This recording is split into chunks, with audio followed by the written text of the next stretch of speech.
तो हरि नाम ही है जीवन में जिसके आश्रय से सब संभव हो सकता है। परीक्षित जी को 7 दिन में मरने का श्राप लगा तक्षक सर्प के दंशन से। सुखदेव जी ने आकर के मुक्ति ना मांग करके भक्ति का मार्ग बताया। भक्ति की याचना जब की है तब भागवत सुनाई है। मुक्ति सब चाहते हैं, मुक्ति सब चाहते हैं। संसार का हर व्यक्ति चाहता है कि मेरी मुक्ति हो, हम जितने दिन रहें सब प्रसन्न रहें, जब मरें तो मुक्ति हो जाए, इस सबकी इच्छा रहती है। परंतु वृंदावन से संबंध रखने वाले और श्रीमद् भागवती वार्ता में प्रविष्ट हो जाने वाले फिर धीमे धीमे मुक्ति से भक्ति की याचना करने लगते हैं। मुक्ति नहीं, हमें भक्ति चाहिए, हमें प्रेम चाहिए, हमें रस चाहिए, हमें प्रिया प्रियतम का, हमें वृंदावन चंद्र का वह अनुभव चाहिए जो गोपियों ने किया है, जो उद्धव ने किया है, जो अर्जुन ने किया है, जो सुदामा ने किया है, जो कलयुग में नरसिंह मेहता ने किया है, सूरदास, कुमन दास आदि आदि भक्तों ने किया है, वह अनुभव चाहिए। और फिर उस अनुभव के आस्वादन के लिए मुक्ति नहीं, भक्ति की याचना होती है।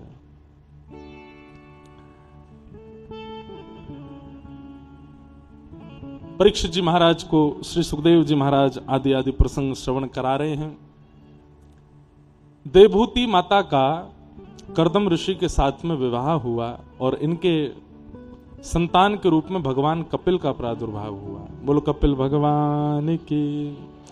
कपिल भगवान का माता देवभूति के साथ में दिव्य संवाद हुआ, जहां देवभूति माता अपने जीवन के कई प्रसंग प्रश्न रूप में करती हैं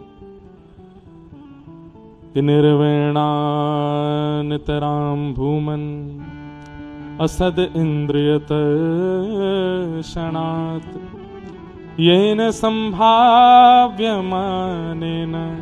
प्रपन्नान्धं तम प्रभो। निर्वेणा नितराम भूमन असद इंद्रिय दर्शनात्। ठाकुर जी से पूछ रही हैं ऐसा कोई उपाय बताइए जिससे मेरी सारी इंद्रियां इच्छा रहित हो जाएं। आंखों को देखने की इच्छा होती है, सुंदर सुंदर देख, कितना भी सुंदर दिखा लो, लेकिन इच्छा कभी पूरी नहीं होती, 4 दिन बाद फिर होने लगती है। जीव को कुछ भी पवा दो, लेकिन कुछ दिन बाद जीव की पुनः इच्छा प्रकट हो जाती है। हाथों को कितना भी सुंदर स्पर्श करा दो, पर कुछ समय के पश्चात यह त्वचा भी स्पर्श की कामना करने लगती है। और इन्हीं इच्छाओं की पूर्ति में ही हमारा जीवन निकल रहा है। कोई व्यक्ति नेत्र सुख में ही जीवन निकाल रहा है, कोई व्यक्ति स्वाद के सुख में ही जीवन निकाल रहा है। एक बार एक व्यक्ति हमारे जीवन में ऐसे मिले, उनके साथ में एयरपोर्ट जा रहा था, सुबह सुबह नाश्ता किया, खूब पेट भर के आलू के परांठे खाए, हमने भी पाए, उन्होंने भी पाए। तो दूर था एयरपोर्ट, 100 किलोमीटर था, तो बीच में एक जगह रुके निवृत्त होने के लिए। तो जैसे ही हम बाहर आए तो वो सेठ जी चक्कर लगा रहे थे बाहर। मैंने क्या हो गया? बोले महाराज जी पोहा की सुगंधी आ गई है, थोड़ा चल के जगह बना रहा हूं पेट में। मैंने की मतलब? बोले सुबह तो तुम भाई इतने परांठे खा के आए। बोले इसीलिए तो पोहा की सुगंध, भूख नहीं है, सुगंधी से जीव में स्वाद आ गया है कि अब पाके देखना है कैसा। तो ऐसे इंद्रिय सुख में रहने वाले जीवात्मा जो केवल इंद्रिय सुख का विचार करके जीते हैं, इंद्रियां कभी अपनी इच्छाएं समाप्त नहीं करती, बल्कि बढ़ती जाती हैं और बढ़ती चली जाती हैं। अलवर की कचौड़ी कढ़ी, कढ़ी कचौड़ी है यहीं पे मिलती है क्या? मैंने तो किसी को सुना था बोलते हुए, यहीं मिलती है कढ़ी कचौड़ी है? कल हमारे लिए लाओगे? यहां पर हम इंद्रिय सुख नाश करवा रहे हैं, तुम हमको इंद्रिय सुख में डाल रहे हो। कितनी भी खा लो मन भरेगा? नहीं भरता। भरता है जब खा लेते हैं तब भरता है, पर शाम तक, 1 दिन बाद, 2 दिन बाद पुनः इच्छा प्रकट होती है और फिर वो बढ़ती ही चली जाती है, वो कभी समाप्त नहीं होती। इंद्रिय इच्छा ऐसे है जैसे अग्नि और उसकी पूर्ति ऐसे है मानो जैसे घी, जितना डालोगे अग्नि और तेज होती है। और दिक्कत तब होती है जब बुढ़ापा आ जाता है, बीमारियां लग जाती हैं, इंद्रियां शिथिल हो जाती हैं। उस समय इच्छाएं बहुत होती हैं पर कर कुछ नहीं पाते, फिर उदास, हताश और बीमार रहने लगते हैं। इन सब के चलते भजन नहीं बन पाता। हे नाथ, हम अपनी इंद्रियों को सुख देते देखते, इंद्रियों की इच्छाएं पूरी करते करते हार गए, लेकिन ये इच्छाएं पूरी नहीं हो रही। इन इंद्रियों की इच्छा पूर्ति करने का कोई उपाय हो तो वो बताइए। मैं इन असद इंद्रियों की इच्छा पूरी कैसे करूं? श्री भगवान उवाच, भगवान इसका उत्तर दे रहे हैं। योगयाध्यात्मिकः पुंसां मतो निःश्रेयसाय मे अत्यंतो परतीर्यत्र दुःखस्य च सुखस्य च। मां, एक ही तरीका है, सत्संग। जल्दी दे जाओ, सत्संग।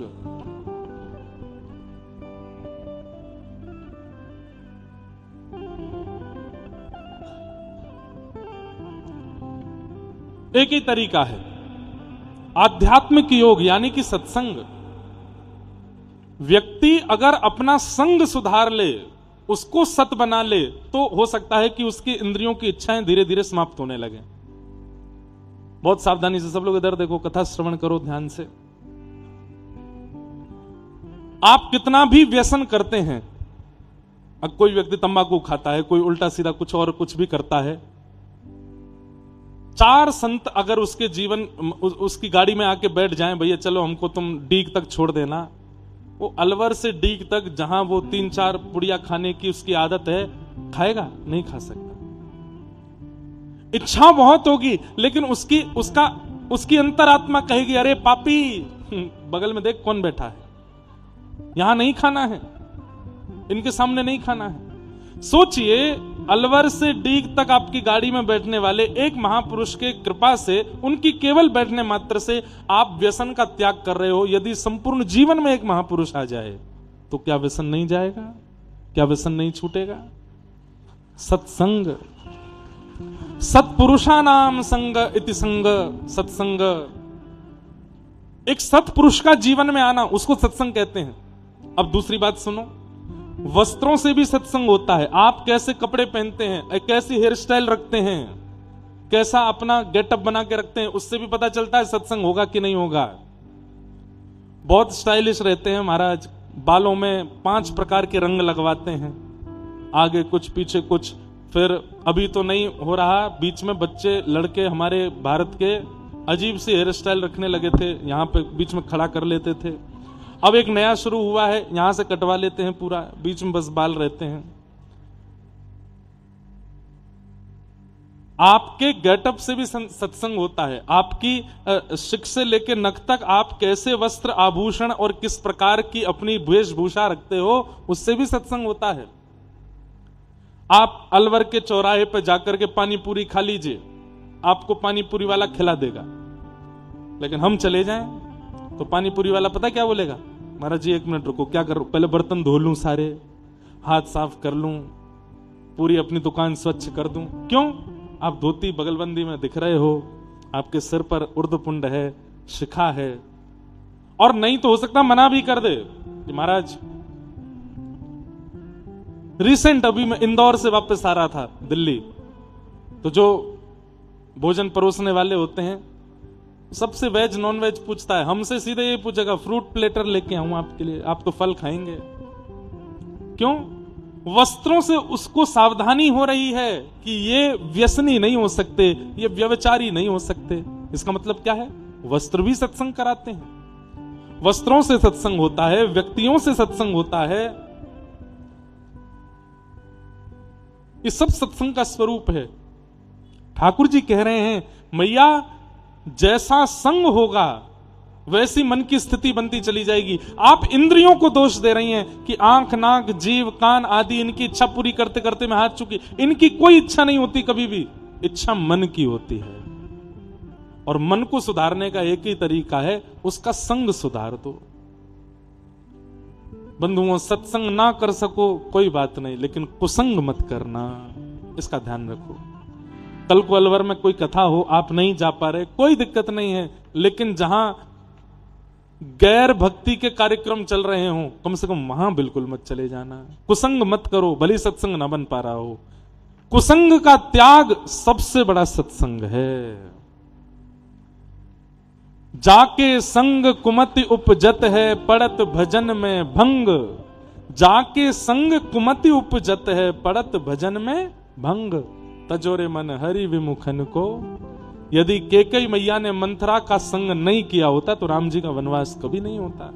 मंथरा ने उनकी बुद्धि बिगाड़ी, इसलिए संग सुधारिए, संग अच्छा करिए, वस्त्र अच्छे पहनना शुरू कर दीजिए। ऐसे वस्त्र पहनिए जिसको कल एक बालक मुझे बता रहा था, महाराज जी मैं हूं तो हिमाचल प्रदेश का, पर मैं कॉलेज में रहता हूं और मेरी जो वेशभूषा और मेरी बोली चाली है, अब मुझसे कोई भी पूछता है तुम कहाँ के हो, तो मैं कहता हूं कि मैं हिमाचल का हूं, तुम मानते नहीं मैं हिमाचल का हूं। मैंने तुमको कहाँ का लगा? बोले हमको तो ऐसा लगता है तुम वृंदावन के हो। मैंने कहा कितना बड़ा, इससे बड़ी उपलब्धि तुम्हारी कुछ नहीं हो सकती कि लोग तुम्हारी बोली चाली, उठना बैठना, चलने फिरने से तुमको वृंदावन वाला मानते हैं।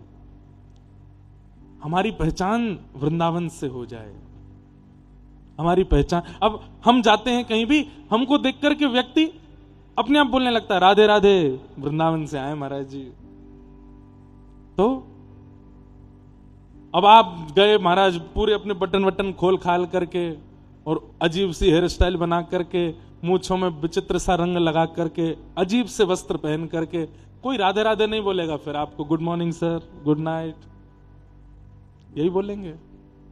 सत्संग का प्रभाव आपकी बाह्य वेशभूषा से भी होता है, आपके व्यक्ति के साथ रहने से भी होता है। उसको यदि सुधार लिया जाए तो मन फिर व्यसनों के प्रति भागेगा नहीं, एकाग्र होने लगेगा, एक चित्त होने लगेगा।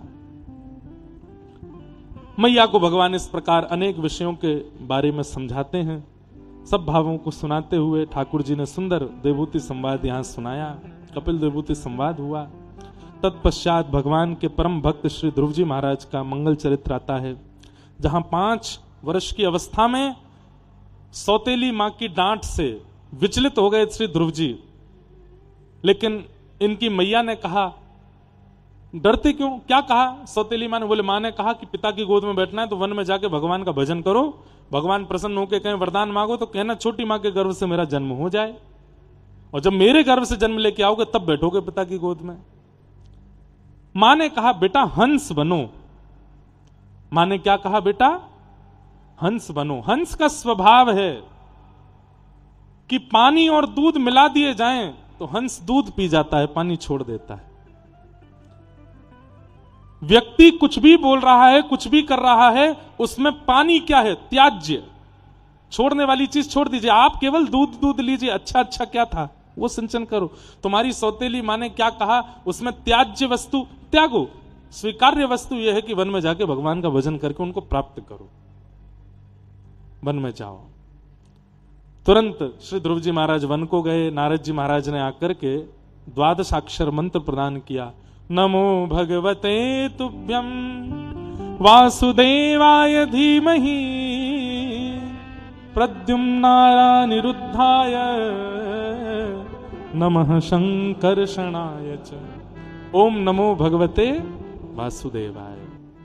श्री ध्रुव जी महाराज ने 5 महीने तक इस मंत्र का जाप किया और 5 महीने के बाद हंस पर साक्षात गरुण पर विराजमान होकर के श्री हरि नारायण शंख चक्र गदा पद्म धारण करके श्री ध्रुव जी महाराज के सन्मुख प्रकट हो गए। बोलो भक्त वत्सल भगवान की। कहते हैं जैसे ही ध्रुव जी महाराज के सामने ठाकुर जी 5 महीना में आ गए तो जितने भी संत जन तपस्या में बैठे थे सब अपने कमंडल लेके भागने लगे।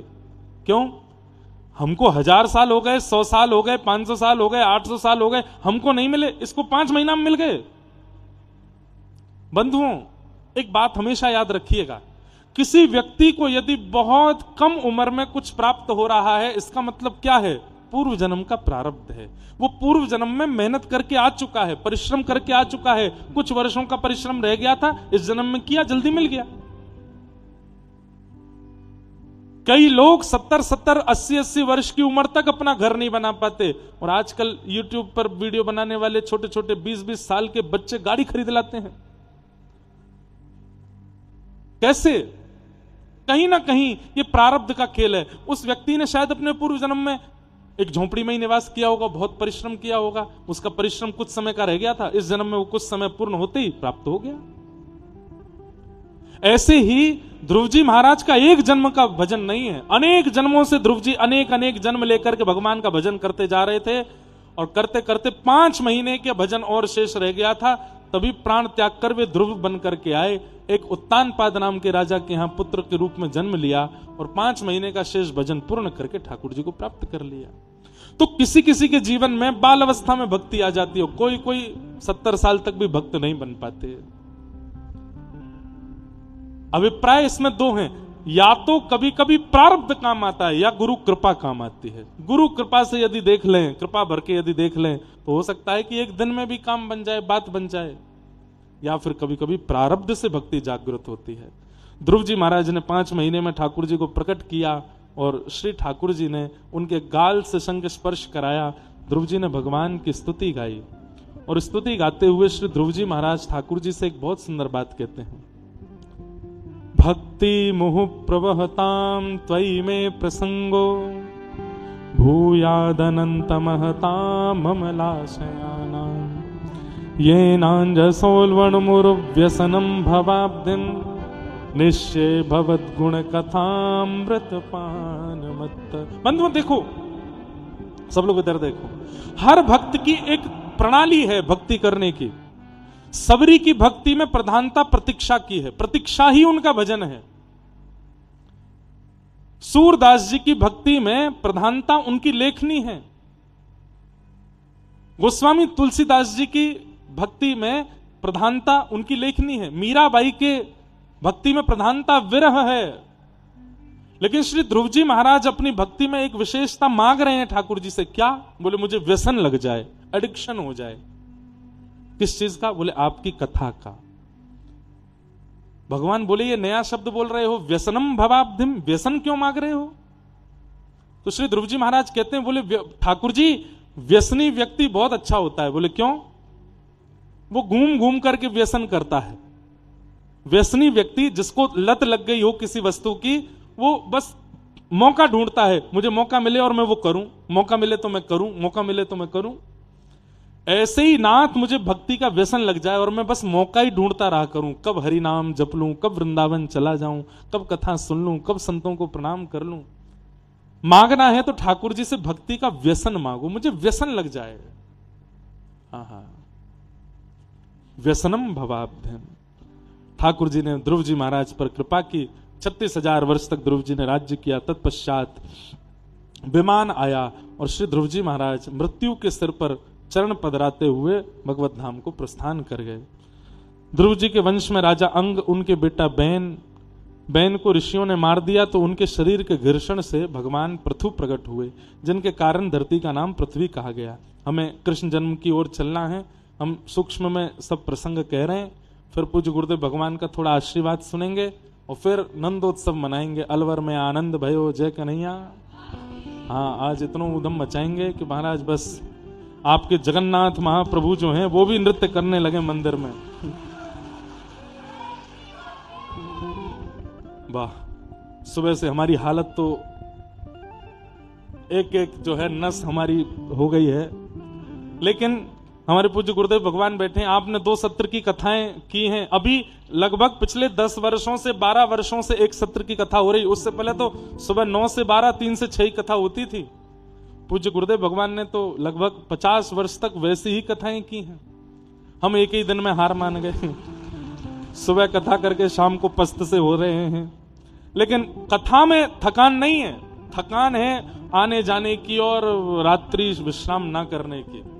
तो लेकिन ठाकुर जी की कथा सब जो जीवन की थाक को मिटा दे उसी को तो कथा कहते हैं। कथा का उल्टा क्या होता है? थाक। जो जीवन की थकान को दूर कर दे, मन की बुद्धि के थकान को दूर करे, वही तो कथा है। शरीर की थकान तो जल दूर कर देता है, भोजन दूर कर देता है, बिस्तर में नींद आ जाए वो दूर कर देती है, पर मन बुद्धि तो थके ही रहते हैं, उनकी थकान तो कथा दूर करती है, ये सत्संग दूर करता है। तो इस प्रकार पृथु महाराज का अवतरण हुआ, भूगोल खगोल का वर्णन, नरकों का वर्णन, राजा भरत की कथा सुनाई गई, जो कि अपने तृतीय जन्म में जड़ भरत हुए और रहुगण के साथ उनका मधुर संवाद हुआ। अजामिलोपाख्यान सुनाया गया। नारायण कवच के प्रादुर्भाव की कथा सुनाते हुए भगवान के परम भक्त श्री वृत्रासुर जी का प्रसंग सुनाया। बहुत सुंदर प्रसंग है वृत्रासुर जी का।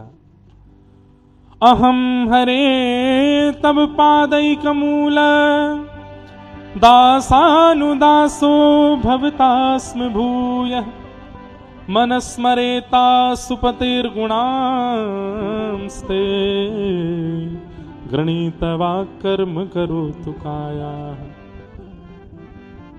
बहुत सुंदर वृत्रासुर ने स्तुति गाई कि हे नाथ, मुझ पर ऐसी कृपा कर दो, मैं आपके चरणों के दासों का दास मैं बन जाऊं, ऐसी मुझ पर अनुग्रह कर दो।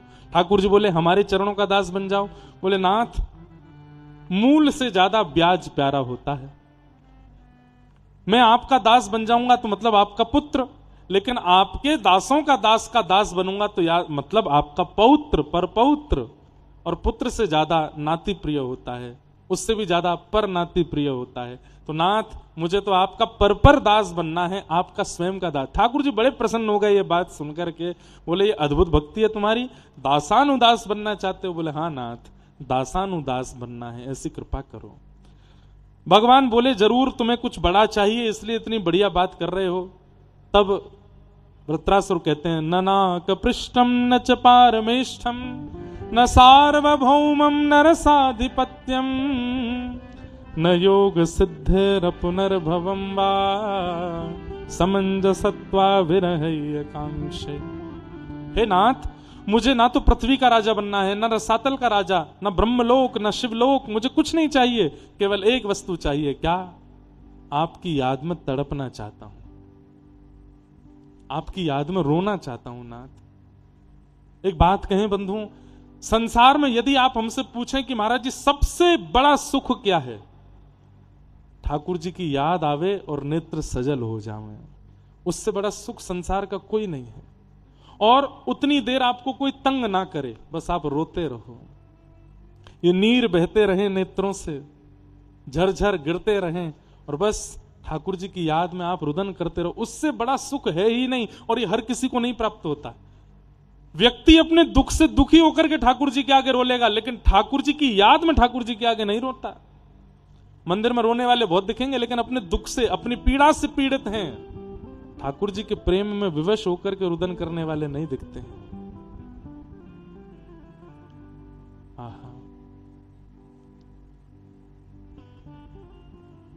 तुम्हारी याद आती है,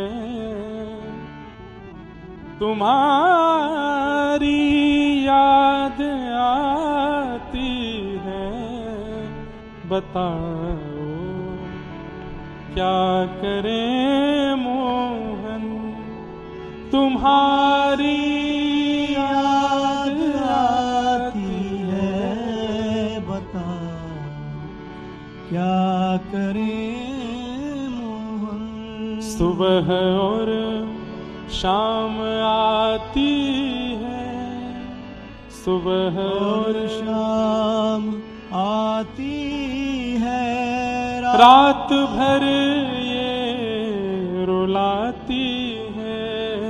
सुबह और शाम आती है, रात भर वो रुलाती है। तुम्हारी याद आती है, बताओ क्या करें मोहन। तुम्हारी याद आती है, बताओ क्या करें मोहन। ओ चैन हमको नहीं आता, बताओ क्या करें मोहन। चैन हमको नहीं आता, बताओ क्या करें मोहन। विरह सबको प्राप्त नहीं होता।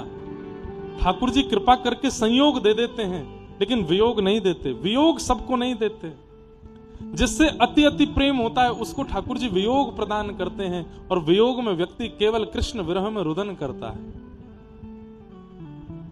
ठाकुर जी किशोरी जी से कहते हैं, हे श्यामाजू, मैं आपको ब्रजवासीन को छोड़ करके मथुरा चलो गयो, इतनो विरह दे करके गयो, मैं चाहूं कि मैं फिर से पृथ्वी पर जाऊं और जा विरह को आपने और ब्रजवासीन ने सहन कियो, वो विरह मैं सह करके आऊं।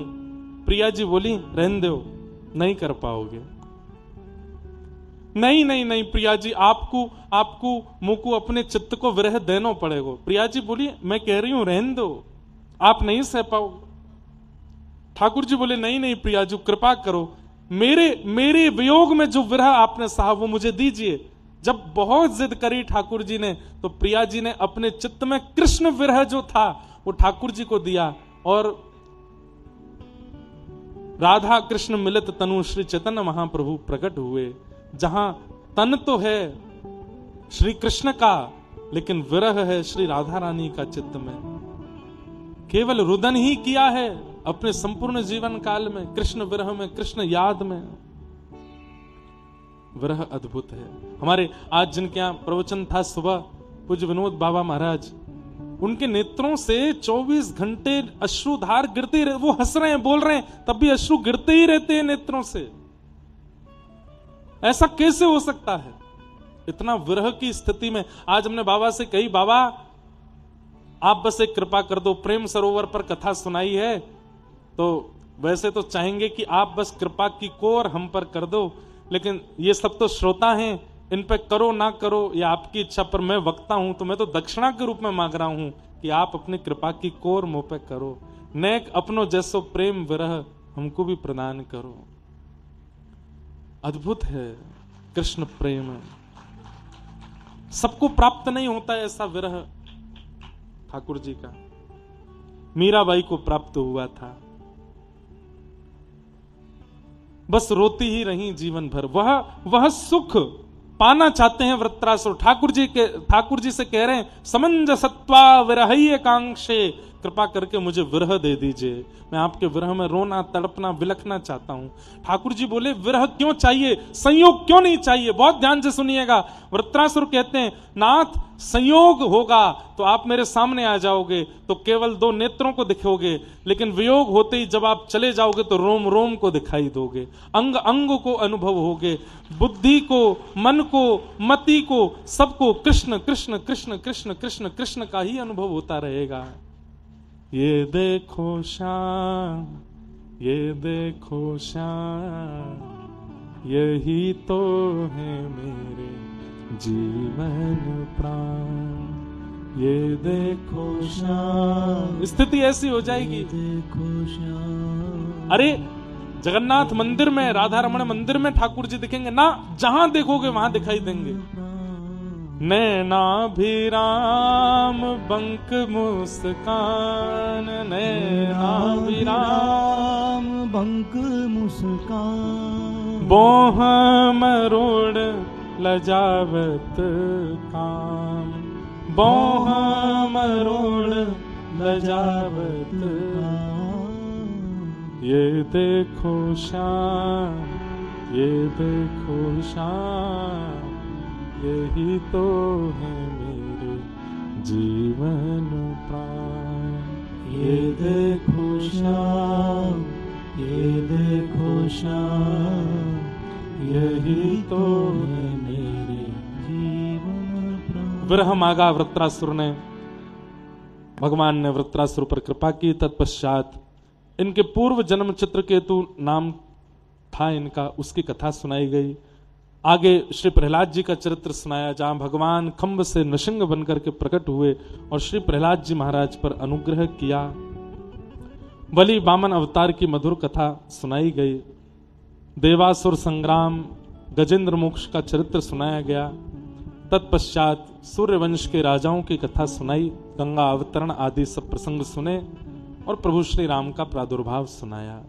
गुरुवर थे त्यक्त राज्यो व्यचरदनुवनम पद्म पद्भ्याम प्रियाया, पाणिस्पर्शा क्षमाभ्याम रजत पथरुजो यो हरिन्द्रानुजाभ्याम, वैरूप्या शूर्पणख्या प्रिय विरहरुष रोपित ब्रूविजंभ, तस्ताब्धिर्बद्ध सेतु खलद वदहन कौशलेन्द्रो वतान्न।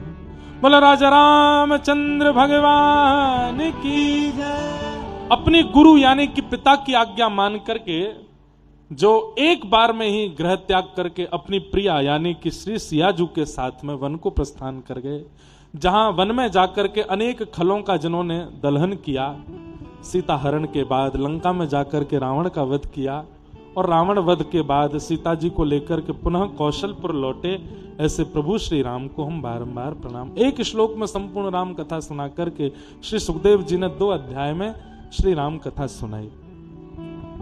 इस वर्ष राम कथा का क्रम तो नहीं है, लेकिन आगामी 11 से 17 जनवरी 2027 प्यारे गिरधर लाल जी का जन्मोत्सव और ब्याहुला जो इस बार बरसाना में मनाया गया था, आगामी 11 से 17 जनवरी इस बार ठाकुर जी का जन्मोत्सव और ब्याह की वर्षगांठ श्री चित्रकूट धाम में मनाई जाएगी और वहां हम श्री राम कथा सुनाएंगे। बहुत सुंदर है राम कथा, इतना आनंद आता है राम कथा सुनाने में। पिछले साल तक तो नियम था, हर साल एक कहते, पूज्य गुरुदेव भगवान भी ऐसा ही करते थे, हर वर्ष 1 या 2 राम कथा कहते। अद्भुत आनंद आता है राम कथा सुनाने में। श्रीमद् भागवत जी में एक छोटा सा प्रसंग है राम कथा का, वो सुना करके फिर हम अपनी वाणी को करेंगे विराम। पूज्य गुरुदेव भगवान 2 शब्द में कुछ अपने आशीष आपको देंगे और फिर हम नंदोत्सव मना करके आज का उत्सव करेंगे। भागवत जी में एक छोटा प्रसंग आता है कि जब रावण को वध करके प्रभु श्री राम वापस अयोध्या आए तो राज्याभिषेक हुआ और राज्याभिषेक के बाद में असंख्य ब्राह्मण राम जी को आशीष देने के लिए आए। अब ब्राह्मण आशीर्वाद दे तो उसको कुछ दक्षिणा देनी चाहिए, तो राम जी दक्षिणा वितरण कर रहे हैं। लेकिन दक्षिणा वितरण करते करते करते करते दिनों दिन निकल गए, लेकिन ब्राह्मणों की कतार अभी भी लंबी चलती जा रही है, आते ही जा रहे हैं। तो देखते ही देखते राम जी बोले, भैया अब दक्षिणा तो लगभग अब ऐसा तो नहीं है समाप्त हो गई होगी, लेकिन राम जी कुछ करना चाह रहे हैं लीला। दक्षिणा वितरण करते करते अचानक से लक्ष्मण जी आए, बोले भैया जी तय खानों में से तो दक्षिणा विश्राम हो गई, अब कुछ और योजना करनी पड़ेगी, ठोस सोना गहने आदि ये सब देने पड़ेंगे, ब्राह्मण तो बहुत हैं। तो राम जी बोले ठीक है।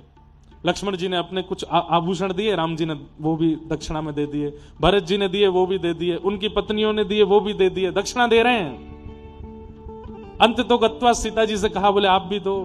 सीता जी ने भी अपने आभूषण आदि उतार के दिए, वो भी दक्षिणा में दे दिए। ब्राह्मणों की संख्या अभी बढ़ती जा रही है। राम जी बोले अब क्या दें, अपने कड़ूला उतार के दे दिए, गले के हार उतार के दे दिए। ब्राह्मण आते ही जा रहे हैं। सिंहासन उठा के दे दिया, बोले लो अयोध्या का सिंहासन दान में। अगले आए तो मुकुट उतार के दे दिया। वशिष्ठ जी बैठे बैठे देख रहे हैं, बोले अभी अभी इनका राज्याभिषेक हुआ है, अभी अभी राजा बने, मुकुट पहना है, दान कर दिया मुकुट बैठते ही। अब जब ब्राह्मण देवता आए तो फिर ठाकुर जी बोले अब क्या दें। बोले अयोध्या के परकोटे से उत्तर की दिशा में जहां तक आप चाहो वहां तक आपकी पूरी भूमि है, आपको दान करता हूं। दूसरे ब्राह्मण आए, बोले आपको दक्षिण की भूमि दान करता हूं, पश्चिम की भूमि, पूरब की भूमि। अंत तो गत्वा अयोध्या भी दान कर दी और सब कुछ दान करने के बाद कनक भवन आदि कुछ भी नहीं बचा। तुरंत राम जी वशिष्ठ जी टेढ़ी नजर से देख तो रहे थे, ये कर क्या रहे हैं। सब कुछ दान करने के बाद वशिष्ठ जी के पास गए राम जी और बोले गुरुदेव आपने राज्याभिषेक किया, मैंने राज्याभिषेक स्वीकार किया, मैं राज सिंहासन पर बैठा, मुकुट पहना, ब्राह्मण इतनी संख्या में आए कि अब दान करते करते मैंने राज्य, सिंहासन, मुकुट, अयोध्या, पूरी भारत भूमि सब दान कर दी। अब मैं फिर से वन को जा रहा हूं। अब इस पूरी पृथ्वी के राजा ब्राह्मण देवता हैं। भरत जी आदि सब वशिष्ठ जी से कहने लगे, बोले कि इनको वन भाग गया है, गुरुदेव आप कैसे भी करके इनको दोबारा बैठाओ। वशिष्ठ जी ने राम जी का हाथ पकड़ा, बोले दोबारा चलो वहां पे। बोले 2 क्रम हैं। बोले क्या? ब्राह्मण एक बार आशीर्वाद देता है, उसके बाद ब्राह्मण को दक्षिणा दी जाती है, और फिर दक्षिणा लेने के बाद ब्राह्मण फिर से आशीर्वाद देता है। अभी आपका आशीर्वाद पूरा नहीं हुआ है। राम जी बोले तो अब क्या करना है? सब ब्राह्मण दोबारा से कतार लगा करके आओ, और आपने आशीर्वाद दे करके जो दक्षिणा ली है वही आशीर्वाद में वापस करके जाओ राम जी को। सब ब्राह्मण आए, दोबारा सिंहासन दे करके गए, सिर पर मुकुट पहना के गए, गले में आभूषण दे करके गए। कहने का अभिप्राय ये लीला क्यों की? बोले कि मैं संपूर्ण अयोध्या, संपूर्ण भारत भूमि पहले ब्राह्मणों के चरणों में निवेदित करूंगा, उसके बाद उस पर शासन करूंगा। ये ब्राह्मणों से निवेदित होकर जब पवित्र हो जाएगी तब उसको स्वीकार करूंगा। ऐसी छोटा सा प्रसंग भागवत जी में श्री राघव जी की उदारता का है। ऐसे प्रभु श्री राम को हम बारंबार प्रणाम करते हैं। आपको पता है बंधुओं, श्री जगन्नाथ महाप्रभु कौन है? ये कृष्ण भी हैं और राम भी हैं। अगर कृष्ण दृष्टि से देखो तो श्री ठाकुर जी, बलराम जी और बीच में बहन सुभद्रा, और राम दृष्टि से देखो तो राम जी, लक्ष्मण जी और बीच में सियाजू। तीनों भाव हैं, दोनों भाव हैं। गोस्वामी तुलसीदास जी महाराज जब प्रथम बार दर्शन करने के लिए गए महाप्रभु जगन्नाथ जी का, तो दर्शन करने के बाद जैसे ही जगन्नाथ जी को देखा, ऐसे हाथ चक्का नैन। किसी ने हमसे कहा, बोले आपने ठाकुर जी के नेत्र चक्का क्यों बना दिए? मैंने कहा है ही चक्का जैसे। जो कोई इनमें बस गए सो हो गए भव से पार। जो ठाकुर जी के नेत्र रूपी चक्का में आ गए हो, मतलब ठाकुर जी के नेत्र क्या है? बोले 2 चक्का हैं, मतलब ठाकुर जी स्वयं रथ हैं। जो कोई इनमें बस जावे, जो कोई यार रथ में बैठ जावे, संसार रूपी सागर से ठाकुर जी वाकू पार कर दें। इसलिए ठाकुर जी के नेत्र कैसे हैं? चक्का है, चक्र जैसे हैं। जैसे ही गोस्वामी तुलसीदास जी ने दर्शन किया, नेत्र बंद कर लिए। बोले मैंने ऐसे ठाकुर जी की तो चिंतन नहीं किया था, जिनकी आंख ही नहीं है, जिनका मुख पिघला हुआ, हाथ पिघले हुए। सुबह होते ही मैं वापस चला जाऊंगा। गोस्वामी तुलसीदास जी मंदिर से बाहर निकल के आए, आधी रात का समय हुआ, और बस सुबह की प्रतीक्षा कर रहे थे कि मैं जाऊंगा, ऐसे ठाकुर जी को मैं दर्शन नहीं करूंगा। आधी रात में ही प्रभु श्री राम वहीं प्रकट हो गए, और प्रकट होके बोले हमारा रूप देख करके इतने विचलित क्यों हुए? गोस्वामी जी बोले ऐसा रूप? अरे मैंने वर्णन किया, नव कंज लोचन कंज मुख कर कंज पद कंजारुण। अरे जहां आपकी कमल की उपमा मैं दे रहा हूं, वहां आप ऐसे रूप में बैठे हो, पिघले हुए मुख के साथ बैठे हो। अच्छा, तो तुमने वर्णन किया नव कंज लोचन कंज मुख कर कंज पद कंजारुण? बोले हाँ। और फिर रामायण में ये किसने लिखा? बिन पग चलहि सुनहि बिन काना। बोले वो बिना पैर के जलता है, बिना पैर के चलता है, बिना कानों के सुनता है, बिना हाथों के कर्म करता है। ये वर्णन किसने किया मानस जी में? गोस्वामी जी बोले वो भी मैंने ही किया। तो फिर यहां पर बिना हाथ, बिना पैर, बिना कान वाला मेरा रूप देख के तुम घबरा क्यों गए? वास्तव में गोस्वामी जी, ये आपने जो रचना करके लिखा है ना, ये वही रूप बैठा है महाप्रभु जगन्नाथ के रूप में। तो श्री जगन्नाथ महाप्रभु कृष्ण स्वरूप भी हैं और राम स्वरूप भी हैं। बलभद्र सुभद्रा संग आप विराजे, बलभद्र सुभद्रा संग आप विराजे। हे बलभद्र सुभद्रा संग आप विराजे। बलभद्र सुभद्रा संग आप विराजे। हे मंदिर के शिखर नील चक्र विराजे हो। मंदिर के शिखर नील चक्र विराजे। हाँ, मंदिर के शिखर नील चक्र विराजे हो। मंदिर के शिखर नील चक्र विराजे। हे जगन्नाथ चकानैन, जगन्नाथ चकानैन, नीलाचल वरे तू न संभाले तो हमें कौन संभाले? हो तू न संभाले तो हमें कौन संभाले? हाँ, तू न संभाले तो हमें कौन संभाले? हो तू न संभाले तो हमें कौन संभाले? हे मेरे बिगड़े काज स्वामी आप संभाले, मेरे बिगड़े काज स्वामी आप संभाले, हाँ मेरे बिगड़े काज स्वामी आप संभाले, मेरे बिगड़े काज स्वामी आप संभाले, ओ तू न संभाले तो हमें कौन संभाले, हो तू न संभाले तो हमें कौन संभाले, हाँ तू न संभाले तो हमें कौन संभाले, हो तू न संभाले तो हमें कौन संभाले, मेरे प्रभु जगन्नाथ जगन्नाथ चक्कानैन, चकाने, जगन्नाथ जगन्नाथ चक्कानैन, चकाने, नीलाचल वाले तू न संभाले तो हमें कौन संभाले, हो तू न संभाले तो हमें कौन संभाले, हाँ हाँ तू न संभाले तो हमें कौन संभाले, हो तू न संभाले तो हमें कौन संभाले, हे महाप्रसाद का प्रभु भोग लगावे, महाप्रसाद का प्रभु भोग लगावे, हे महाप्रसाद का प्रभु भोग लगावे, महाप्रसादी का प्रभु भोग लगावे, ओ हमें तू न संभाले तो हमें कौन संभाले, हमें तू न संभाले तो हमें कौन संभाले, देखो आप सब लोगों का नृत्य एक तरफ, आप सब लोगों के भाव एक तरफ, ये छोटे छोटे बच्चे जो सामने खड़े होकर नृत्य करते हैं और जगन्नाथ जी के प्रति जो इस भाव के बाद छोटे छोटे बालकों का स्नेह बना है ना, तो ये तो समझ आता है कि आगामी जो पीढ़ी है इसकी रक्षा महाप्रभु जगन्नाथ करने ही वाले हैं, क्योंकि इतना इन्होंने जगन्नाथ जी को गा लिया है। हो जा उठा के,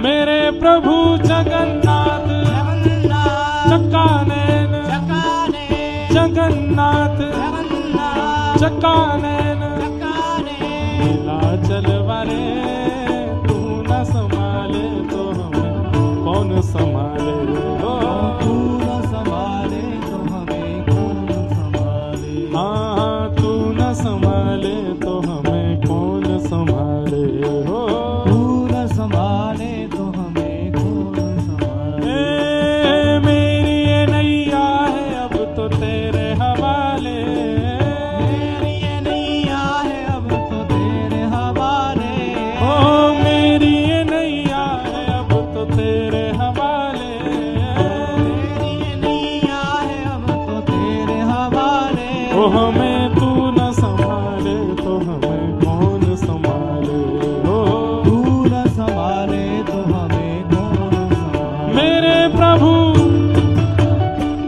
ए चक्कानैन जगन्नाथ जगन्नाथ चक्कानैन, चकाने, नीलाचल वाले तू न संभाले तो हमें कौन संभाले, हो तू न संभाले तो हमें श्री जगन्नाथ महाप्रभु राजा रामचंद्र भगवान की। जय। अब हम ठाकुर जी के जन्मोत्सव की ओर बढ़ेंगे। बैठ जाओ, जहां खड़े हो वहीं बैठ जाओ और खूब प्रेम से नंदोत्सव मनाएंगे। उससे पूर्व पूज्य गुरुदेव भगवान की कुछ मधुर वाणी वचनामृत हम श्रवण कर लें, क्योंकि फिर नंदोत्सव प्रारंभ होगा तो आप लोग फिर बैठ नहीं पाओगे, इसलिए पूर्व ही हम आचार्य वाणी का श्रवण लाभ ले लें और उसके बाद हम लोग आगे के क्रम। अभी कल ही पूज्य गुरुदेव भगवान अयोध्या गए थे, वहाँ श्री यंत्र की स्थापना हुई, राष्ट्रपति महोदया भी वहाँ थी, कुछ भारत के विशिष्ट जन भी थे, पूज्य गुरुदेव भगवान भी वहाँ राम जी को प्रणाम करके वृंदावन की रज लेकर के तब अलवर आए हैं। मतलब राम कृष्ण दोनों को मिलित प्रसाद लेकर के यहाँ आए हैं। आपका थोड़ा भाव हम लोग श्रवण करें, उसके बाद प्रेम और भाव से खूब आनंद के साथ नंदोत्सव मनाएंगे।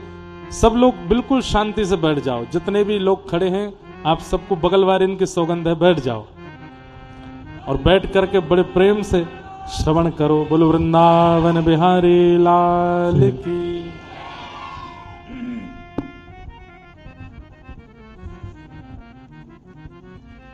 वसुदेवसुतं देवं कंसचाणूरमर्दनं देवकी परमानन्दं कृष्णं वन्दे जगद्गुरुम् अज्ञानतिमिरान्धस्य ज्ञानाञ्जनशलाकया चक्षुरुन्मीलितं येन तस्मै श्रीगुरवे नमः।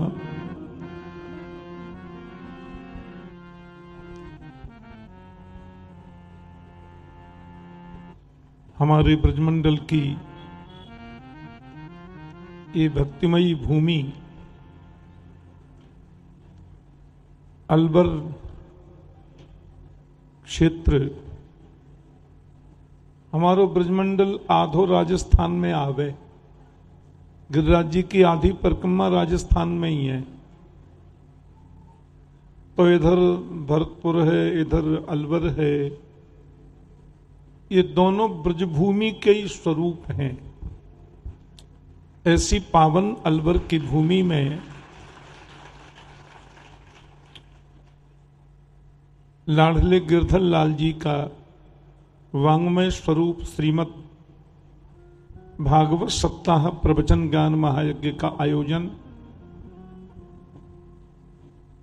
चिरंजीव इंद्रेश उपाध्याय के मुखारबिंद से आप सब लोगों को कथामृत पान करने का अवसर मिल रहा है।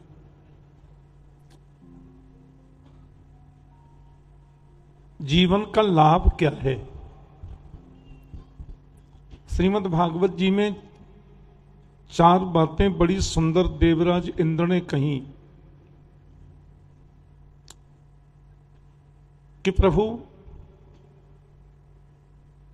विशुद्ध सत्वम तव धाम शांतम तपोमयम ध्वस्तरजस्तमस्कम मायामयोयम गुणसम प्रबाहो न विद्यते ते गृहणानुबंध। देवराज इंद्र कहते हैं ये 4 चीजें सत्व गुणात्मक हैं। नाम, रूप, लीला और धाम। उसमें सबसे पहले नाम आया। नाम जप से ही श्रवण में रुचि बढ़ती है। नाम जप से ही श्रवण में होने वाली रुचि हमारे अंतर हृदय में विश्वास को जागृत करती है। बिन विश्वास भगति नहीं, तेहि बिन द्रवहीन राम। बिना विश्वास की भक्ति नहीं हो सकती, और बिना विश्वास के जो भक्ति है वो जब दृढ़ नहीं होती तो राघव माधव प्रसन्न कैसे होंगे। इसलिए सबसे पहली बात है नाम जप। नाम गाने सदा रुचि।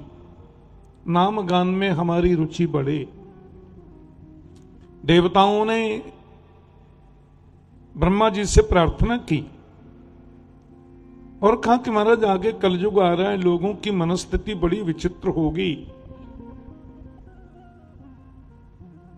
ध्यान में, साधना में, तपश्चर्या में लोगों की अभिरुचि इतनी ज्यादा नहीं हो पाएगी कलयुग के प्रभाव से। तो सहज तरीका क्या है भगवान से मिलन का, भगवत दर्शन का? तो ब्रह्मा जी ने देवताओं के सामने एक श्लोक बोला, और वो श्लोक है हरे राम राम राम हरे हरे, हरे कृष्ण कृष्ण कृष्ण हरे। ये कोई ऐसे कीर्तन नहीं है, ये कलि संतरणोपनिषद का मंत्र है। वेद के एक एक ऋचाओं पर, वेद की श्रुतियों पर जो उपनिषद लिखेंगे, उपनिषद मीन्स वेदांत, तो ये कलि संतरणोपनिषद नाम के उपनिषद का मंत्र है, 32 अक्षर का अनुष्टुप मंत्र। अब चैतन्य महाप्रभु आदि मनीषियों ने सोचा कि यदि हम हरे राम पहले बोलें फिर तो ये उपनिषद का मंत्र हो जाएगा, और उपनिषद के मंत्र को बिना नहाए बोलना तो मना है, बिना स्नान किए बोलना मना है। इसलिए बड़े बड़े ऋषियों ने, मनीषियों ने कदाचित मीटिंग की और फिर निष्कर्ष निकलकर ये आया कि यदि हम इसको हरे कृष्ण पहले बोल देंगे, हरे राम राम राम हरे हरे बोले, तब तो ये मंत्र हो जाएगा उपनिषद का। और यदि हरे कृष्ण हम पहले लगाएंगे तो ये नाम महामंत्र हो जाएगा, और नाम महामंत्र हो जाने के बाद में नहा के बोलो, बिना नहाए बोलो, सोते बोलो, हंसते नाचते गाते खाते पीते कैसे भी बोलो, कोई नियम नहीं।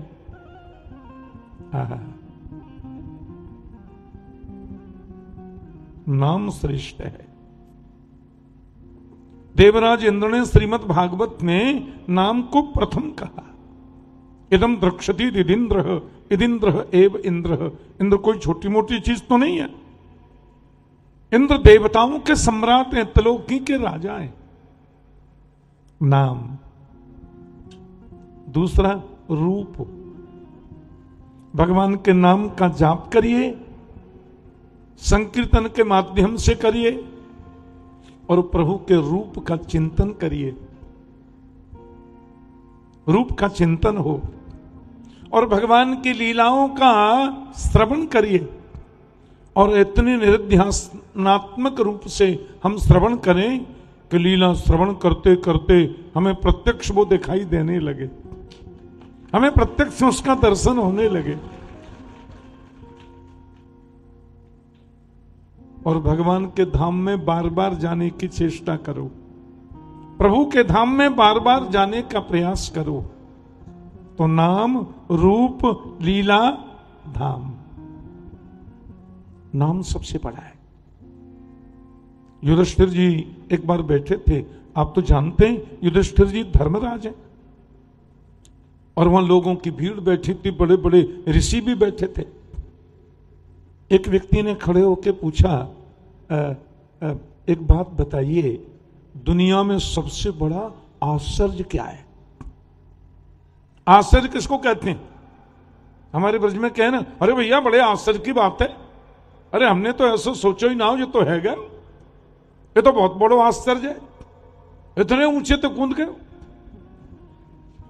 हमारे ब्रज में सनूने के टाइम पे वो ठेका मारे करे ना गांव में, अरे भैया यहां तो 20 डग लंबो ठेका मार दियो, बड़ो आश्चर्य है।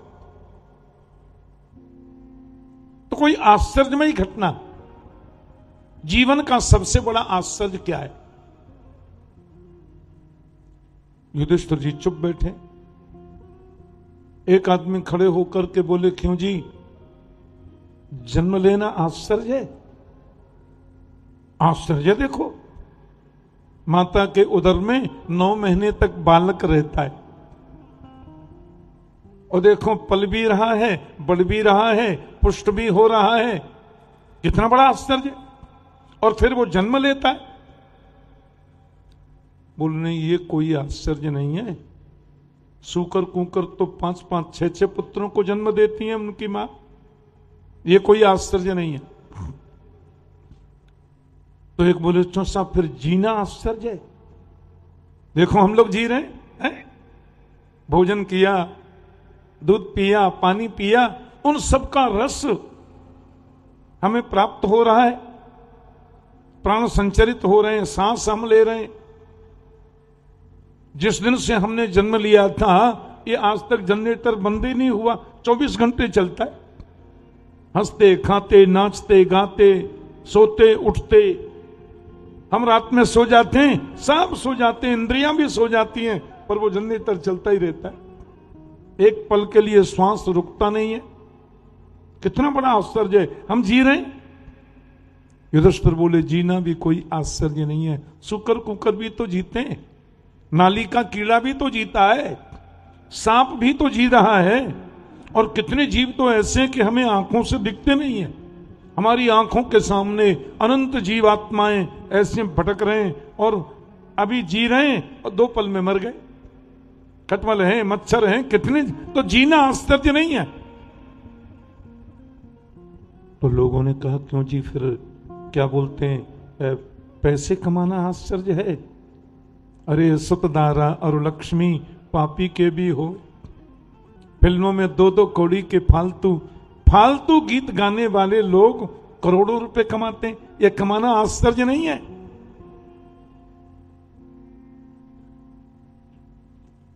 मरना आश्चर्य है। एक बार बनारस में कथा कर रहे थे हम काशी जी में, 40-42 वर्ष पहले की बात है। एक जालान परिवार ने कथा का आयोजन किया। शाम को सब लोग बैठे थे भोजनोपरांत। तो मैंने कहा क्यों भाई, वो आपके यहाँ कोई घाट है जहां मुर्दे जलाए जाते हैं? और मैंने सुना 24 घंटे जलते हैं। रात के 10:30 बजे थे। वो बोले आपको चलना है क्या? हमने कहा चलो। लो जी, रात के 11 बजे हम मणिकर्णिका घाट पे पहुंच गए। 15-20-35 लोग मेरे साथ में, और उन्होंने सूचना दे दी कि मैं व्यवस्था करो। मणिकर्णिका घाट पे हम लोगों ने बड़ी बड़ी 2-3 नाव कर ली। नाव में बैठकर बीच गंगा में पहुंच गए, मणिकर्णिका घाट के सामने। और लोगों ने कहा ठाकुर जी आपको कुछ दिखाई दे रहा है? अरे हमने कहा यहां तो बड़े मुर्दे जल रहे हैं भैया। बोले गौर से देखिए 10 मुर्दे जल रहे हैं, 10 चिताएं जल रही हैं। हमने कहा हाँ जल रही हैं। दूर से देख रहे थे हम बीच गंगा में से। फिर बोले और गौर से देखिए क्या हो रहा है। हमने कि कुछ लोग नहा रहे हैं। सेठ जी बोले नहा रहे ही नहीं, नहला रहे हैं। कम से कम 8-10 मुर्दों को नहलाया जा रहा है। और गौर से देखिए पीछे की ओर। फिर दूरबीन दिखा दी मुझे, इसमें देखिए। मैंने देखा तो पीछे गली में 8-10 मुर्दे लाइन में खड़े थे। लोग कंधों पे लेके अर्थी खड़े थे कि जगह खाली हो तो हम भी आए, हम भी जलें। उन्होंने कहा 24 घंटे ये क्रम यहां रहता है। 10 मुर्दे जल रहे हैं, 8-10 को स्नान हो रहा है, 8-10 लाइन में खड़े, और 24 घंटे ये क्रम बना रहता है। मरना आश्चर्य क्या? दुनिया मरती है। कब मर जाए, कौन मर जाए, कौन जाने। अभी चल रहे, पैर फिसल गया, जमीन पर गिर गए, सिर में पत्थर लगा, मर गए। मरना भी आश्चर्य नहीं है, जीना भी आश्चर्य नहीं है, धन कमाना भी आश्चर्य नहीं है, वैभव प्राप्त करना भी आश्चर्य नहीं है। लोगों ने कहा तो आश्चर्य क्या है? युधिष्ठिर जी ने एक बहुत मीठी बात कही कि सुलभम भगवन् नाम, सुलभम भगवन् नाम जिह्वा च वसवर्तिनी तथापि नरकम यान्ति किमाश्चर्यमतः परम। युधिष्ठिर जी बोले भगवान का नाम बड़ा सुलभ है। मैंने आपसे कहा बोलो जय श्री कृष्ण। आपने कही हम ना बोल रहे महाराज, 1500 रुपया तोले मिले, इतना महंगो जय श्री कृष्ण कौन बोले? अरे हमने कहा तो राधे राधे बोलो।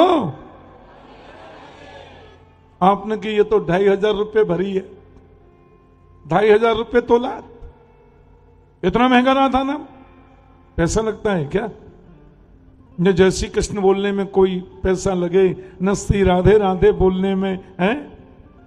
अभी जगन्नाथ जी का कितना मधुर संकीर्तन, और मैं देख रहा छोटे छोटे बच्चे कितने भाव से नृत्य कर रहे ब्रजवासी। पैसे लगते हैं क्या? तो सुलभम भगवन् नाम, भगवान का नाम मिलता है सुलभता से, एक पैसा खर्च नहीं, फ्री में मिलता है भगवान का नाम। बोले हाँ ठीक है, नाम तो फ्री में ही मिलता है, पर देखो जी नाम को जपने की हमारे पास कोई व्यवस्था नहीं है, और नाम को गाने की कोई ना कोई व्यवस्था नहीं है। बोले जिह्वा च वसवर्तिनी, जीव तो हमारे बस में, और जीव से हम गाली दे सकते हैं तो भगवान का नाम क्यों नहीं जप सकते? युधिष्ठिर जी बोले भगवान का नाम मिलता है फ्री में, नाम को जपने वाली जीभ है हमारे बस में, फिर भी लोग नरक में जाते हैं। इससे बड़ा कोई आश्चर्य नहीं है, यही जीवन का आश्चर्य है। परमात्मा के नाम को जो सुलभता से, सहजता से हमें प्राप्त है, उसको प्रेम से गाएं, निष्ठा से गाएं, बिना प्रेम के भी गाएं तो भी कल्याण करता है। फिर भी हम नहीं गा रहे, फिर भी नरक में महाराज कोई सीट खाली नहीं है, भरते ही जा रहा है, भरते ही जा रहा है, क्योंकि हम उसको गाते नहीं, उस नाम को जपते नहीं। तो कथा के माध्यम से तब कथामृतम तप्त जीवनम कवि भिरीडितम कल्मषापहम श्रवण मंगलम श्रीमदाततम भुवि गृह्णन्ति ते भूरिदा जना। परमात्मा की कथा अमृतत्व प्रदान करती है, अमरत्व देती है। तब कथामृतम, संसार के ताप संताप से संतप्त जो प्राणी हैं उनके ताप संताप को मिटाती है कथा। और ये बात हम नहीं कह रहे, कवि भी ईडितम, गोपियां बोली बड़े बड़े कवियों ने कहा है। कैसी है कथा? बोले कल्मषाप, हम कल्मषों को मिटाती है। कल्मष कहते हैं पाप को, उन कल्मषों को कथा मिटा देती है। और फिर एक बात बड़ी ऊंची कही, भुवि गणन्ति ते भूरिदा जना। जहां भी जाओ और जब भी कथा हो तो दिन रात श्रोताओं की बड़ाई होती है। कथा सुनने से ये होता है, कथा सुनने से ये होता है, कथा सुनने से ये मिल गया, उनको ये मिल गया। तो फिर हम लोग लटके ही रह जाते हैं क्या? आज 52वां साल चल रहा है हमको कथा करते करते, तो क्या फिर ऐसे ही कर रहे हैं? तो गोपियों ने कहा भुवि गणन्ति ते भूरिदा जना। जो परमात्मा की कथा का दान करते हैं, भगवान के नाम का दान करते हैं, परमात्मा की सुमधुर सुललित लीलाओं का अपनी वाणी के माध्यम से पूरे संसार को दान करते हैं, उनसे बड़ा कोई दानी है ही नहीं। सबसे बड़े दानी वो हैं। तुम्हारा ब्रज की गोपियों ने हम लोगों की इज्जत जैसे तैसे बचाई कि वही सबसे बड़े दानी हैं। आप लोग इतने प्रेम से, इतने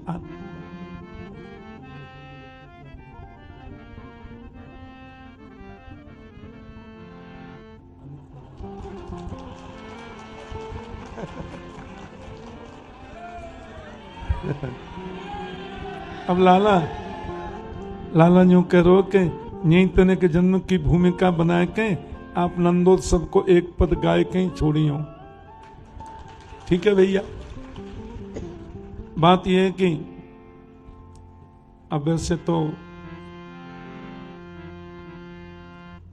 हम पिताजी भी हैं और गुरुजी भी हैं, पर व्यास गद्दी पर जब लाला बैठ जाए वास्तव में तो व्यास रूप होए, और हमारी आंखें व्यासाय विष्णु रूपाय व्यास रूपाय विष्णवे, फिर तो पिताजी भी प्रणाम करें। और व्यास गद्दी को जो आदेश है वो तो अध्यादेश हुए, वह कौन टाल सके। तो चलो हमने आपको ले चले। थोड़ी सी भूमिका देखो। भगवान सुखदेव जी महाराज जब राजा परीक्षित को कथा सुनाए रहे और संपूर्ण चंद्रवंश का वर्णन किया, राजा जजाति महाराज जो थे, यति जजाति संजाति आयति वियति कृति षडमेश नहुशासन इंद्रियाणी वदेहन, उनमें जजाति महाराज जो हैं उनके 5 पुत्र हुए। ठीक है, कोई बात नहीं। यदुम च तुर्वसुम चैव देवयानीभ्य जायत द्रुह्युम चानुम च पूरुम च शर्मिष्ठा वार्ष पर्वणि। राजा जजाति महाराज की जो 2 भार्या हैं, देवयानी के पुत्र हुए 2, यदु और तुर्वसु, और दूसरी पत्नी जो शर्मिष्ठा है उनके बेटा हुए 3, द्रुह्यु, अनु और पुरु। पुरोर्वंशम प्रवक्ष्यामि यत्र जातोसि भारत। यदुवंश में जो